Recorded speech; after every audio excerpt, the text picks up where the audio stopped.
Gov. Henry Congado, Mayor Indy Waminal, gitawag ng mga living heroes tungod sa ilang serbisyo sa Misamis Occidental.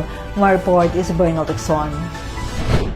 Living Heroes of Misamis Occidental, kini ang banner headline sa Mindanao Dateline, usa ka regional newspaper nga nakabase sa Cagayan de Oro City sa Pebrero 2023 issue niini. Giilang nga mga excellent public servants gitawag sa maong newspaper article sila si Governor Henry Congado o Mayor Indy Waminal ingon nga dangpanan kon reputes of the poor and needy and Misamis Occidental nga partikular nga naghiskot sa maayong pagpangalagad sa katawhan sa tulo ka mga lideri sa probinsya. Unang gisikutan sa maong newspaper ang recognition nga nadawat ni Congado ingon nga usa sa mga top performing congressman sa nasud ug ang number 1 performing district representative sa Northern Mindanao. Kini nga award gitan-aw ni Congado nga inspirasyon nga magdasig kaniya sa pagtrabaho samtang nagpadayon sa pag-recover ang nasud gikan sa pandemya. Giangkon usab niya nga dako ug daghan pa ang iyang angayng himuon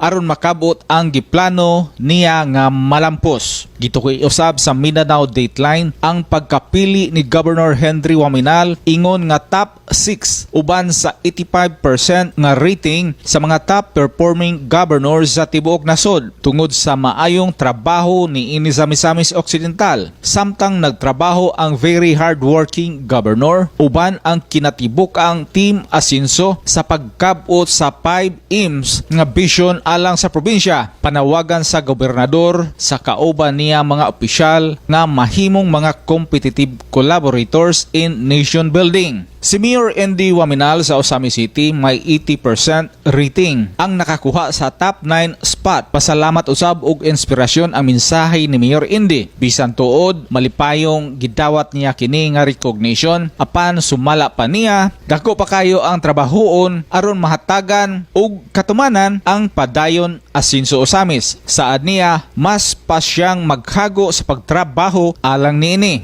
Si Governor Henry Congado ug Mayor Indy na ila sa tatak Waminal nga serbisyo. Alagang Waminal, always Waminal nga pag-alagad sa katawhan nga naghatag kanila sa landslide victory batok sa ilang mga political opponents sa nakalabay nga eleksyon. Pagsalig sa katawhan nga wala usab pakyasa sa kanhi working congressman ug karon gobernador sa probinsya. Uban sa duulan sa 22 bilyones ka pisos nga pondo nga nabubo sa Distrito 2 panahon siyang pagserbisyo ingon nga representante sa distrito. Sa iyang pagkamayor sa Osamis, na-institutionalize ni Congado ang Asinso Osamis Free Hospitalization Program nga gipalapnag niya karon sa tibuok Distrito 2. Gipadayon usab ni Mayor Indy Waminal ang nasugdan nga mga programa, proyekto ug serbisyo nga gisugdan ni Congado sa dakbayan sa Osamis. Lakip na ang free hospitalization ug burial assistance program ug street lighting sa halos tanan na nga mga karsada sa syudad.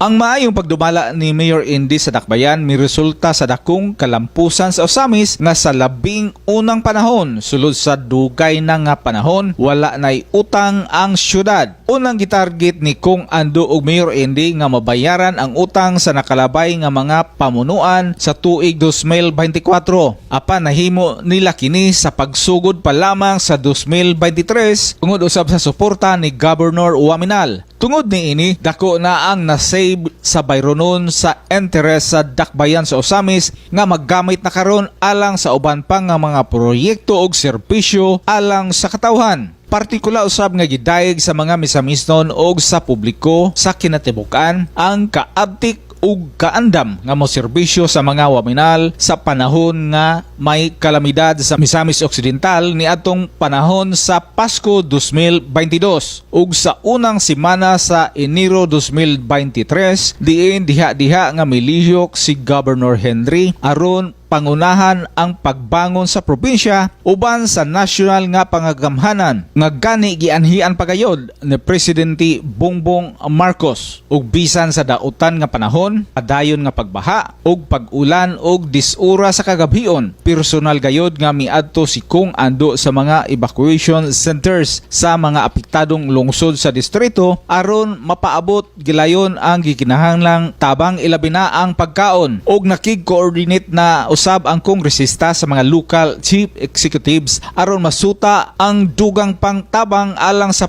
pagbangon sa apektadong mga residente. Sa samang bahin, personal usab nga gitutukan ni Mayor Indy Waminal ang panginahanglan sa nabahaan nga mga residente ug may paabot sa suporta ilabi na sa iyang presensya pinaagi sa pagbisita sa mga namakwit nga mga residente sa Osamis City Gym. Gihatagan usab dayon og solusyon sa mayor ang mga nahimong hinungdan sa wa pasukad masinati nga pagbaha sa syudad sama sa mga nakababag nga mga istruktura sa mga creek aron mapugnan ang susama nga mga nahitabo. Regular usab nga gimonitor ni Mayor Indy ang kahimtang sa syudad ilabi na sa panahon nga muulan aron makabakwit og mahatagan dayon sa gikinahanglang tabang ang mga apektadong mga residente. Alang sa Osamis Today, ako si Bernald Texo.